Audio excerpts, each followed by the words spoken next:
Hello viewers, मैं doctor रचना homeopathic physician. आज मैं आप लोगों को हेपेटाइटिस की होम्योपैथिक ट्रीटमेंट बताएंगे। हेपेटाइटिस क्या है, कॉजेस, साइनिंग, सिम्टम्स, टाइप और होम्योपैथिक ट्रीटमेंट इस वीडियो में मैं बताऊंगी। हेपेटाइटिस मीन्स होता है inflammation of liver cells tissues. जो लीवर में की टिश्यूज़ होती हैं उसमें इन्फेक्शन हो जाना, स्वेलिंग हो जाना, उस कंडीशन को हेपेटाइटिस कहते हैं। ये क्रॉनिक और एक्यूट दोनों कंडीशंस में होती हैं। Chronic hepatitis cirrhosis of liver fail and liver cancer में डेवलप हो जाते हैं। एक्यूट में हेपेटाइटिस अपीयर होते हैं तो जॉइंटिस कंप्लेन भी आ जाती है।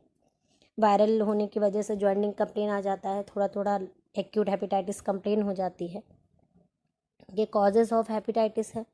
Viral hepatitis A B C D E and heavy alcohol using certain medication, autoimmune diseases, non alcohol steroid hepatitis, ये कॉजेज़ होते हैं। और ये जो मैंने अभी कॉजेज़ में ही आपको hepatitis A B C D E बताया, ये टाइप्स होते हैं। किसी भी तरीके का आपको हेपेटाइटिस है तो आप ये ट्रीटमेंट यूज़ कर सकते हैं, आपको रिलीफ करती है without any side effect. Homeopathy cure करती है। स्प्रेड ऑफ हेपेटाइटिस किस तरीके से फैलता है ये मैं आपको बताती हूँ। हेपेटाइटिस ए और ई ये mainly spread of contagious and contaminate food and water से होते हैं। Hepatitis B mainly sexually transmission and mouth and mother to baby during pregnancy, childbirth and infected blood. Hepatitis C mainly infected blood such as needle, syringe and intravenous drug. Hepatitis D infected people already infected with hepatitis B. And hepatitis A, B and D are the preventive or with immunological medication treatment. Chronic viral hepatitis, antiviral medicated. Chronic hepatitis C conventional treatment में सिर्फ antiviral medicine से ही hepatitis को cure करते हैं, but curable है। Homeopathy से बिना किसी साइड इफ़ेक्ट के, बिना किसी नुकसान के आपको क्योर करती है।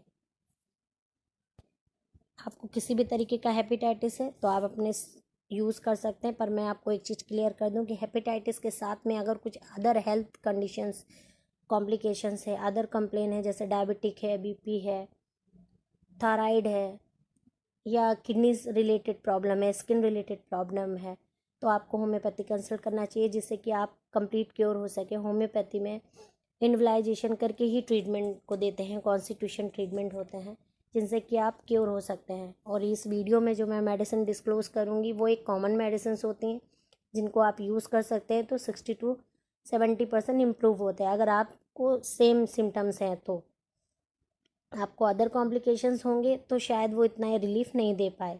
तो इसलिए मैं अपने सभी वीडियोस में सभी व्यूअर्स को ये सजेशन देती हूँ कि अगर आपको कंप्लीट क्योर होना है तो आप अपने नज़दीकी कोई होम्योपैथिस्ट डॉक्टर्स हैं तो आप उनसे कंसल्ट कर सकते हैं और ट्रीटमेंट ले सकते हैं। होम्योपैथी से कंप्लीट क्योर करती है। अब मैं आपको बताती हूँ साइनिंग सिम्टम और हेपेटाइटिस, इनके लक्षण क्या होते हैं। सम पीपुल हैव नो सिम्टम, कुछ पेशेंट्स जो हेपेटाइटिस से सफ़र करते हो वो बिल्कुल नॉर्मली रहते हैं, उनमें कोई भी सिम्टम्स नहीं दिखाई देते, पर कुछ में दिखाई देते हैं। But some person have notice this symptoms such as fatigue, suddenly nausea, vomiting, belly pain, abdominal lower pain, loss of appetite, low grade fever, dark urine, joints pain and itching, and yellow skin and redness of eyes, deformative nails, ऐसे symptoms दिखते हैं patients में। इनकी homeopathy medicine से एक ही medicine suggest कर रही हूँ मैं। किसी भी तरीके का हेपेटाइटिस हो और अगर आपको ये सिम्टम्स हैं तो आप ये मेडिसिन यूज़ कर सकते हैं, आपको रिलीफ करेगा। ये फर्स्ट मेडिसिन है इसकी chelidonium 200 2 times a day for 12 week के लिए यूज़ कर सकते हैं। हाँ, यूज़ कर सकते हैं 4 pills morning empty stomach and 4 pills night after food. Diet instructions में pickles, excessive salt, excessive alcohol and excessive sweet. Alcohol इसलिए ऐड किया क्योंकि ये जो मेन कॉज होता है वो alcohol consuming and certain drug की वजह से होते हैं। इसलिए ये सब अगर आप यूज़ करते हैं, स्मोकर हैं, स्मोकिंग करते हैं, तो ये सब आपको अवॉइड करना होगा। ट्रीटमेंट के टाइम में, होम्योपैथी ट्रीटमेंट में ये सब आप अगर अवॉइड करेंगे तो आप जल्दी क्योर हो पाएंगे। डाइट इंस्ट्रक्शंस आपको पिकल्स, ज़्यादा नमक, ज़्यादा मीठा नहीं खाना है, और अल्कोहल कंज्यूम नहीं करनी है। हेपेटाइटिस से रिलेटेड अगर कुछ क्वेश्चन पूछना चाहते हैं तो कमेंट बॉक्स में कमेंट